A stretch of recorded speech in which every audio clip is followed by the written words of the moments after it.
애초에 안 찍었으면 됐을 거를 찍는 바람에 그 헤르만 헤세의 유리알 유이에서 그 마지막 부분에 티토라는 소년하고 수영 경기 같은 걸 하다가 이제 물에 빠져 죽는 거잖아요. 요제프 크네이트가. 그 티토는 제가 살짝 놓쳤던데 데스뇨리의 아들이었더라고요. 그러니까 아들이 이제 자기 아들이 말하자면 감당이 안 되니까 믿을 만한 친구에게 내 아들의 교육을 좀 맡아주세요. 부탁하네. 약간 이제 이런 식이었고, 크네이트는 기왕지사 이제 그 유리알 유희 카스탈리엔을 떠날 참이었거든요. 그럴 거면 너는 우리 아들의 가정교사가 되어서 이렇게 해달라 한 거였는데, 이제 수영하다가 빠져 죽는 그런 결말이었고요. 그게 이제 그 요제프 크네이트의 전기의 이제 대부분을 구성하는 얘기였고요. 그 다음을 이제 펼치면은 요제프 크네이트의 유고가 있는데 여기에 이제 시가 있습니다. 그 시 중에 최후의 유리알 유희 연주자 이거를 보면은 노인은 색색의 유리알을 헤아린다. 이쪽에는 푸른 유리알과 흰 유리알을 쥐고 저쪽에는 큰 유리알과 작은 유리알을 골라서 고리에 깨어 유희 준비를 갖추네. 이렇게 나와요. 그래서 소설 속에서 이 유리알 구슬이죠. 그죠? 구슬놀이를 하는 게 막 형상적으로 이렇게 묘사가 되지는 않는데 이런 거를 이제 염두에 뒀었구나라는 생각을 할 수 있고, 마지막에 있는 시는 제목이 유리알 유희인데 우주의 음악에 명인의 음악에 경건하게 귀 기울이며 이렇게 해서 음악, 그 다음에 마술적 상용 문자의 신비에 의해 우리들 더 드높이 고양되는구나. 그 주술에 어쩌고 저쩌고 해서 이제 이런 그 비의적인 그런 요소들도 같이 포함되는구나 해서 유리알 유희 소설을 이해하는데 좀 더 도움이 되는 것 같고, 그 다음에 이제 재미있었던 것이 세 편의 이력서인데 보기에 따라서는 이게 더 이야기에 이제 가깝고요. 제가 그 동화하고 연결이 되나 겹쳤을 수도 있을 것 같아요 했는데 여기에 들어있지는 않더라고요. 근데 이제 헤세가 이게 동화를 썼더라고요. 환상 동화집 이렇게 돼 있잖아요. 이렇게 몽환적이고 몽롱한 그런 분위기의 이제 이야기들을 썼는데요. 살풋은 코엘로, 뭐죠? 코엘로. 갑자기 이름 생각이 안 나죠. 연금술사요. 한때 되게 유행했던 소설 있잖아요. 이렇게 얄팍한 소설요. 저렇게 동화적이고 설화적인 책이 요즘 현대시대에 왜 이렇게 팔리지? 왜 이렇게 읽히지? 하고 좀 의아했는데 우리가 그 영원히 그런 끌림이 있는 것 같아요. 그런 신화시대로의 회귀. 어떻게 보면 현실이 강팍할수록 팍팍하고 힘들수록 더 뭡니까? 그런 이제 시원으로 가고자 하는 그런 욕구가 있는데 헤세가 이제 그런 욕구를 잘 만족시켜 주면서 이제 지적인 허영까지 만족시켜 주는 그런 게 있는 것 같습니다. 그래서 세 편의 이력서에서 맨 처음에 나오는 게 기우사인데 이것은 저는 정말 신화적인 이야기인 줄 알았어요. 족장 할머니가 있는데 100살 정도 되는 막 엄청 늙은 할머니인데 이 할머니가 어떤 이야기를 이제 들려주거든요. 그 마을에 어떤 마을에 되게 못된 여자들만 사는 마을이 있어요. 애도 못 낳고 못된 여자들은 애를 낳지 못해요. 근데 이제 이 여자 집단들이 가끔씩 어린애를 이제 납치해서 간단 말이에요. 근데 그 중에 한 소녀가 있는데 소녀가 너무 멀리 나갔어요. 완전히 헨젤과 그레텔 같은 이제 그런 느낌인데요. 마녀들한테 이제 납치가 말하자면 된 거예요. 근데 이제 아버지가 이런 불상사가 있을 것에 대비해서 멧돼지의 앞니? 그러니까 이제 이거가 약간 부적 같은 그런 건가 봐요. 그런 걸 애한테 줬거든요. 그리고 마녀들도 이 못된 여자들이 마녀죠. 마녀들도 그거를 노린단 말이에요. 너 멧돼지 이빨이 있지? 멧돼지 이빨이 있지? 아이는 아니에요, 아니에요. 이러는데 이제 굉장히 무서운 일이 일어날 것 같은 어떤 지점인데 갑자기 이야기 바깥으로 나와가지고 그 말을 듣고 있던 한 소녀가 나 너무 무서워서 도저히 못 듣겠어 하고 이제 주랭랑을 치고 집으로 그 옆에 있던 소년도 따라서 주랭랑을 칩니다. 그 소년이 크네이트고요.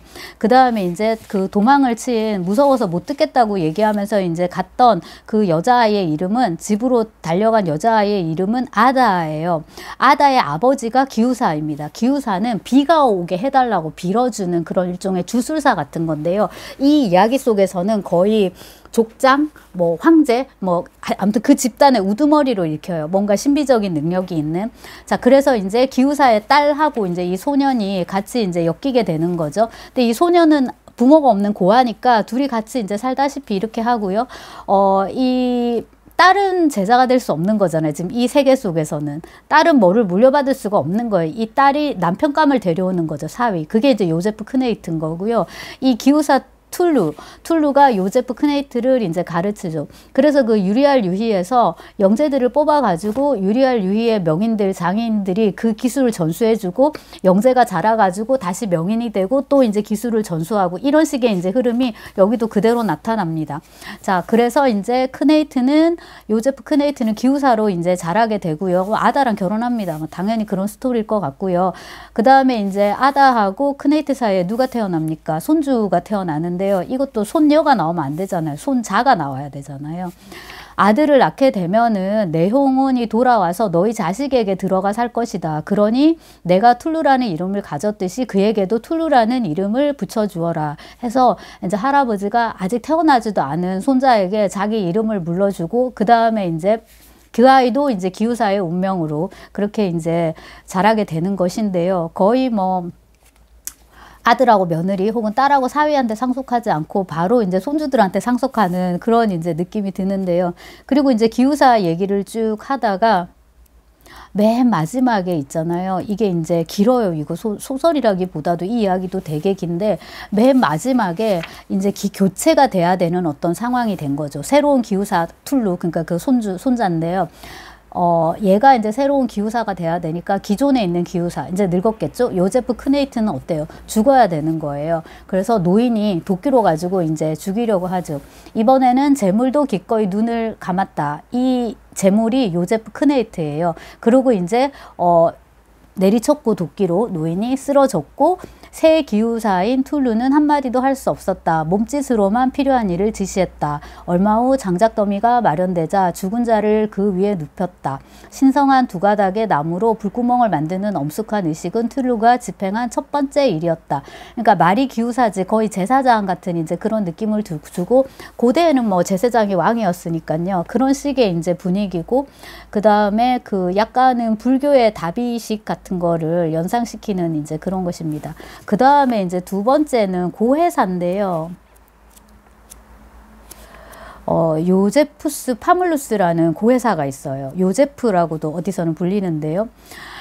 그 다음에 또 다른 인물은 디온이라는 더 늙은 또 고해사가 있어요. 그래서 이 이야기는 어떤 얘기냐면 이 요제프라고 합시다. 요제프는요. 고해사예요. 고해사는 남의 고해를 들어주는 그런 성직자입니다. 고해 신부라고 하고요. 저 어릴 때 이 소설 읽었어요. 참회 청문승. 근데 그게 유리알 유희에 들어가 있는 줄은 이번에 처음 알았네요. 혹은 그때 알고 읽었을 수도 있어요. 근데 어릴 때가 생각나가지고 좀 감흥이 있었고 아무튼 이 요제프는 그 남의 참회를 들어주는 사람인데요. 고해를 들어주는 사람인데 많은 사람들의 죄를 들어주는 재능이 있어요. 가만히 있어요. 최대한 자기 얘기는 하지 않고요. 질문도 하지 않고요. 그 다음에 그 사람을 훈시하지도 않아요. 그러니까 사람들이 그를 좋아하겠죠. 그에 대한 소문이 이제 파다한 상황이고요. 하지만 그러면 그럴수록 요제프의 내면에서 어떤 고름 같은 게 더 골마가요. 어떤 거냐면 내가 저들보다 더 말하자면 죄가 더 많은데 내가 저 사람들의 죄를 듣고 있구나라는 그런 식의 이제 스트레스가 엄청 커서 요제프가 자기 스스로 고해를 하려고 해요. 네. 그래서 이제 그 길을 떠나는 거죠. 그래서 헤세의 소설은 항상 이렇게 방랑하는 소설. 네, 제가 그 비렐름 마이스의 수업시대, 방랑시대 말씀드렸잖아요. 그런 이제 독일 교양 소설의 근원을 다시 되짚어보게 하는 그런 소설인데 열심히 이제 방랑하는 거죠. 그리고 이제 이 고해사에서도 오리엔탈리즘, 네, 에드워드 사드의 그 오리엔탈리즘을 엿볼 수가 있는데 굉장히 동양이 신비스러운 것으로 묘사가 돼요. 이렇게 막 천막이 쳐져 있고 순례자 여행객들이 둘이가 있고 옆에 여자도 있는 것 같고 뭐 낙타들이 쉬고 있고 이런 상황이에요. 그리고 이제 어떤 어르신들이 어르신 한 명하고 젊은 사람 한 명하고 이렇게 노인 하나 청년 하나 이제 이렇게 있는데요. 대화가 이렇게 진행이 되는 거죠. 당신은 어딜 가느냐? 나는 이런데 나는 이렇게 해서 참회를 하고 싶다. 그럼 앞으로는 어떻게 할 것이냐? 내 참회를 들어주는 그 신부님께서 이르는 대로 나는 하겠다. 이런 식의 이제 얘기를 하는데 하다 보니까 자기가 얘기를 했던 그 사람이 최고의 또 다른 그 고해 신부인 디온이었던 거예요. 그리고 이제 디온은 디온 나름대로 이제 어떤 그런 목적이 있었는데 디온은 요제프를 만나러 가는 것이든가 그래요. 왜냐하면 후계자가 필요하거든요. 근데 이 헤세의 소설에서 그게 되게 많이 나와요. 특히 이 유리알 유희에서 그 세습제도, 왕위를 세습하듯이 어떤 이런 지식, 유리알 유희의 지식, 그 다음에 이제 고해하는 이런 어떤 지식이라고 해야 되나, 이런 자리, 뭐 왕의 자리, 왕좌 이런 것들을 이제 물려줘야 되는데 아무나한테 물려줄 수 없고 적합한 사람한테 물려줘야 되잖아요. 그래서 이제 디온하고 이 요제프 사이에 굉장히 심도 깊은 대화가 오가는데 그것은 이제 앞서 나왔던 대화하고 이제 비슷한 거죠. 요제프와 그 위로 스승들, 그 다음에 이제 요제프가 올라간 다음에 밑으로 제자들, 그 다음에 요제프와 뭐 데스놀이라든지 또 뭐였죠? 무슨 굴리우스 친구 있잖아요. 요렇게 이제 횡축으로 나누는 그런 사변적이고 관념적이고 철학적인 그런 대화들이 이제 이어지고요. 요는 이제 이 디온이 내가 죽으면은 저 나무 밑에 묻어달라고 간단히 수목장을 해달라는 거죠. 그리고 이제 너는 뭐야, 내 자리를 받아란가? 이런 식의 이제 이야기로 구성이 이제 되는 건데요. 엄청 길어요. 이렇게 막 고해가 시작되고 계속 말을 하고 마음은 되게 평안해지고 어릴 때 이 작품 좋아했던 것 같아요. 뭔가 조용하고 자 이제 내가 여기 묻힐 거야. 함께 무덤을 파기로 하세. 그리고 내 무덤에 야자나무 한 그루를 심어주게. 뭐 이때 나무도 뭐 소나무라든지 대나무라든지 뭐 느티나무라든지 이런 거 아니고 야자나무 이런 것들. 그래서 이제 고해에 대해서도 나름대로 이제 심도 깊은 어떤 그런 그 대화가 오가고 이 깊은 대화가 오고 나서 다음날 아침에 이제 일어나 보니까 노인은 눈을 감았더라 이렇게 됩니다. 굉장히 헤르만 헤세적인 짧지만 그런 느낌이 드는 소설이라고 해야 되나요? 설화 분위기가 너무 강해서 그런 작품이었고요. 세 번째 이제 인도의 이력서는 이러저러한 집안에서 이러저러하게 태어난 다자라는 아이가 있습니다. 얘는 제가 보니까 시타르타예요. 시타르타. 그러니까 이제 이런 식으로 그 배경은 인도인데요. 신의 선택을 받은 이제 그런 아이인 거죠. 이 아이가 이제 온갖 뭡니까 그 희로애락, 생사고락 이런 걸 이제 다 이제 겪는 거죠. 당연히 이제 여기서 들어가야 되는 게 그 골드문트와 나르체스 여자예요, 여자. 그래가지고 프라바티 아내예요. 아내를 이제 그 여자를 만나가지고 이제 사랑하게 되고요. 근데 전쟁이 일어났던가 해가지고 상대 쪽 왕이 그녀를 이제 납치하든가 또 이런 식으로 돼요. 그래서 사랑의 기쁨이 컸던 만큼이나 뭐 질투와 분노와 뭐 이런 것도 맛보게 되고요. 결국에는 어떤 깨달음에 이제 이르게 되는 그런 것인데 이 아까 제가 이름이 뭐라 그랬죠? 다자가 또 만나는 사람 중에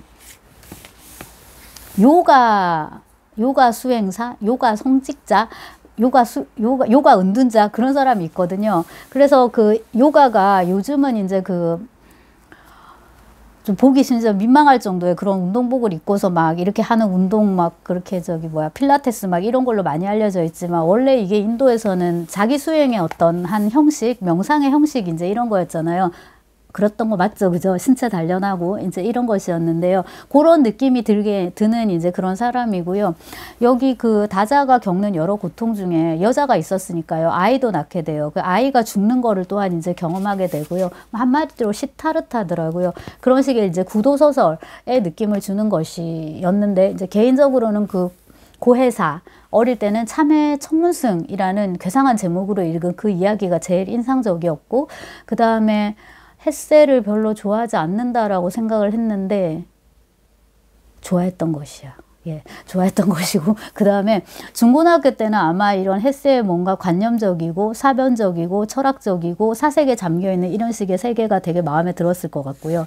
그게 이제 이렇게 내가 지금 살고 있는 이런 너저분한 정말 시끌벅적한 자갈치 시장 같은 이런 세계로부터의 도피 그 이제 책이 그 역할을 해주는데 그 점에서 이제 헤세의 책이 아마 으뜸이었던 것 같고 그런 몽환적이고 사변적인 분위기에 취해가지고 아마 읽었을 거예요. 근데 이런 헤세의 이런 어떤 문학 세계가 그가 가지고 있는 이런 엘리트의식 어쩌면 쇼비니즘에 가까운 그런 국수주의 이런 것도 들어가 있을 것이고요. 민족적 어떤 우월감 이런 것도 당연히 있는 것 같고요. 엘리트의식 그 다음에 이제 헤세는 워낙에 집안이 좋았으니까 학교를 안 다닐 수도 있는 거예요. 그러니까 머리도 좋고 집안도 좋고 뭐 가정교육도 많이 돼 있는 상황에서 학교를 갔는데 학교가 뭐 규율도 너무 빡빡하고 공부도 많이 시키고 내가 원하는 것을 이 안에서 이룰 수 없겠다. 무슨 신학교인가 그랬잖아요. 싶으니까 심지어 학교를 뛰쳐나가서도 이만큼 대성할 수 있는 이제 이런 사람이었던 건데 이제 우리는 이 경우 이제 저죠. 학교 아니면은 어디 가서 뭐 배울 수가 없으니까 글자를 배우려고 해도 악기 연주를 배우려고 해도 그림 그리는 법을 배우려고 알려고 해도, 그 다음에 우리나라 헌법이 어떻게 뭐 돼 있고 이런 걸 알려고 해도 무조건 이제 학교를 가야 되는 이제 그런 것이었는데, 햇새 문학에 이렇게 구도적이고 탐구적이고 일견 이탈적인 것 같지만 굉장히 체제 수능적인 그런 이제 문학도 그의 이런 성장 환경과 무관하지 않다라는 생각, 물론 무관하지 않죠. 네. 또 생각이 들고, 그 다음에 햇새가 반은 거의 스위스인인가요? 나중에는 아예 국적을 바꿔버리고, 저는 나이 들고 스위스를 간 줄 알았는데 오랜만에 햇새 전기를 보니까 어려서부터도 뭐 젊어서 어려서부터도 그 스위스에 많이 있었더라고요. 그리고 전혜린이 받은 그 어떤 햇새로부터 엽서를 받았다 했는데 햇새가 그린 수채화 이런 게 그려져 있고, 그래서 어떤 햇새적인 분위기가, 제가 뭐라고 그랬었죠? 네 팔뚝 굵다 그렇게 표현했었는데, 내 옆에 있는 사람이 아니니까, 멀리 있는 작가니까요. 시간적으로도 공간적으로도. 그래서 뭔가 이 세계에 우리가 환멸을 느낄 때, 이런 속물적인 것 막 이런 것들의 환멸을 느낄 때 한 번쯤 읽어볼 만한, 유리알 유이는 별로 권하지 않겠어요. 유리알 유이는 좀 길기도 하고요. 지나치게 사변적이고, 그래서 역시 데미안이네요. 뭐 한번 읽어볼 만한 작가라는 생각이 들고, 과연 이렇게까지 근데 우리가 햇새에 열광해야 되나 하는 이제 생각은 드는데, 읽기 시작했으니까 이제 마무리를 해봅니다. 원래는 SF의 맥락에서 읽으려고 했는데, 이제 SF보다는 설화, 신화, 판타지 쪽으로 이제 더 간 것 같은데요. 문제는 지금 테드창을 제가 읽기 시작했는데, SF라는 것도 그 과학소설이라고는 하긴 하지만 그 역시도 판타지하고 너무 많이 나와 있고 설화적이고 신화적인 글쓰기하고 결코 무관하지 않아서 이 모든 것들이 다 한 맥락에서 논의될 수 있겠구나 하는 생각을 또한 해보는 계기가 됐습니다. 그런 작품이었습니다.